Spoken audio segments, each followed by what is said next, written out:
Olá, meus alunos de Cálculo Fundamental 1. Eu vou postar agora uma série de exercícios resolvidos acerca do conceito formal de limites. Alguns desses exercícios estão presentes na lista de exercícios que está tanto no sistema quanto no blog. Assim, se você já resolveu a lista de exercícios, pode conferir os vídeos para verificar a resolução do exercício. Para aqueles que ainda não fizeram, encorajo-os a baixar a lista, tentar fazer os exercícios ou acompanhar a resolução do exercício aqui comigo. Então, vamos iniciar. Nesse primeiro exercício, vamos utilizar o conceito formal de limites para provar que o limite é um número indicado após a igualdade. E vamos começar com o seguinte limite. O limite de x elevado ao quadrado quando x tende a 2 e que é igual a 5. Então, para resolver esse limite, primeiro vamos identificar os termos que nós temos nesse limite. A função f de x é igual ao x ao quadrado. O limite que ele está dizendo para provar é o L igual a 5 e o x vai tender a 2, ou no caso, o nosso valor do A, que tende a 2. Assim, vamos utilizar o conceito formal que nós vimos na nossa aula presencial. Nós encontramos essas desigualdades, que se 0 menor que o módulo de x menos A menor que delta, então o módulo da função f de x menos o limite L também tem que ser menor que o epsilon. Lembrem que delta e epsilon são aqueles dois termos que nós vimos, que o delta está relacionado com o incremento do valor do A no eixo x e que o epsilon é o incremento relacionado ao eixo y, ao L, ao valor do limite. Assim, e uma vez identificados esses termos, vamos substituir nessas desigualdades. Então, se 0 menor que o módulo de x menos 2 menor que delta, então x ao quadrado menos 5 menor que epsilon. Fazendo um pequeno arranjo matemático, nós podemos escrever o segundo termo da seguinte forma.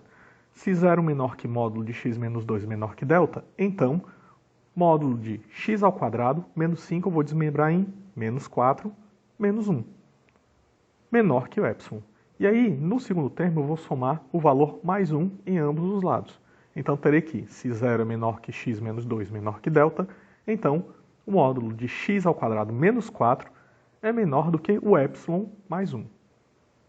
E aí, podemos desmembrar o x ao quadrado menos 4 por um produto de dois termos. Então, se 0 menor que x menos 2 menor que delta, então eu tenho que é o produto de x mais 2 multiplicado com x menos 2. Menor que epsilon mais 1. Aí eu vou utilizar um artifício da seguinte forma. No primeiro termo, à esquerda, ele define que 0 é menor que o meu módulo de x menos 2 menor que delta. Lembrem que delta é um valor pequeno. Então, eu vou fazer uma pequena restrição a esse delta. Eu vou dizer que ele é um valor menor ou igual a 1. E por quê? Porque se a gente lembrar na aula presencial, eu coloquei a reta do x e vamos colocar um ponto intermediário A como sendo o valor que eu quero que o x tenda para ele. E aí eu fiz a soma do A mais o delta para a direita e o A menos o delta que eu terei o valor à esquerda. Assim eu vou encontrar um novo intervalo com essa restrição do delta. Então se eu colocar o menor ou igual a 1, o máximo do delta que o valor que o delta pode assumir é 1. E como o A está definido no nosso limite é o valor igual a 2, então tenho 2 mais 1, 3, limite do superior, e 2 menos 1, que é 1, que vai ser a parte do intervalo inferior. Então, eu fechei ou restringi o intervalo para o meu x entre 1 e 3. E assim, eu posso então pegar na primeira desigualdade e dizer que o módulo de x menos 2 é menor que 1, ou, já que é um módulo, x menos 2 maior que menos 1. Então, na desigualdade, eu vou ter menos 1 menor que o módulo de x menos 2 menor que 1. Da mesma forma, eu vou somar mais 4 em ambos os termos para quê?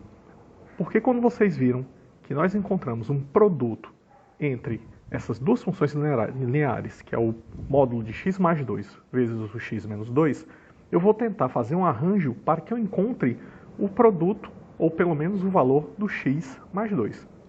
Para isso eu vou somar mais 4 em ambos os termos. Então terei menos 1 mais 4 menor que módulo de x menos 2 mais 4 menor que 1 mais 4. E encontro o valor 3 menor que x mais 2 menor que 5. Assim, eu tenho uma nova faixa de valores que está entre 3 e o valor máximo 5. E percebam bem, então, que eu tenho uma nova condição.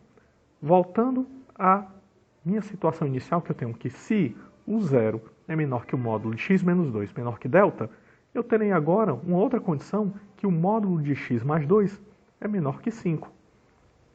E dessa forma eu posso fazer com que o termo à esquerda seja multiplicado exatamente pelo termo módulo de x mais 2. Para quê? Para eu encontrar a multiplicação do módulo de x mais 2 vezes o módulo de x menos 2. Mas por que eu faço isso?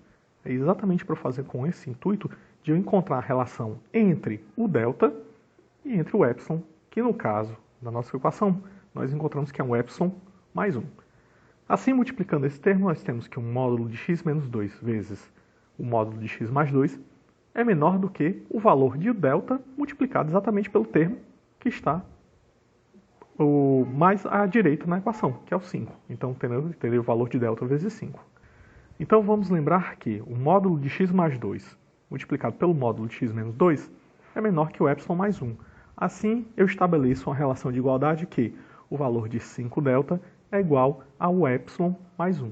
E eu encontro duas relações, que o delta é igual ao epsilon mais 1 dividido por 5, ou que o epsilon é igual a 5 delta menos 1.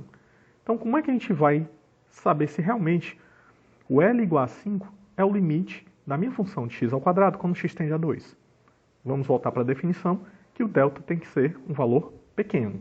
Então, se a gente colocar um valor pequeno para delta, como por exemplo 0,01, a gente encontra que o delta é maior que 0, e substituindo na equação do epsilon, eu tenho que epsilon é igual a 5 vezes 0,01 menos 1, que vai me dar o resultado de 0,05 menos 1 e um epsilon menos 0,95, o que demonstra que para um delta muito pequeno eu encontro um epsilon negativo, o que prova então que esse limite, o valor de 5, não é o resultado do limite da função x ao quadrado quando x tende ao 2.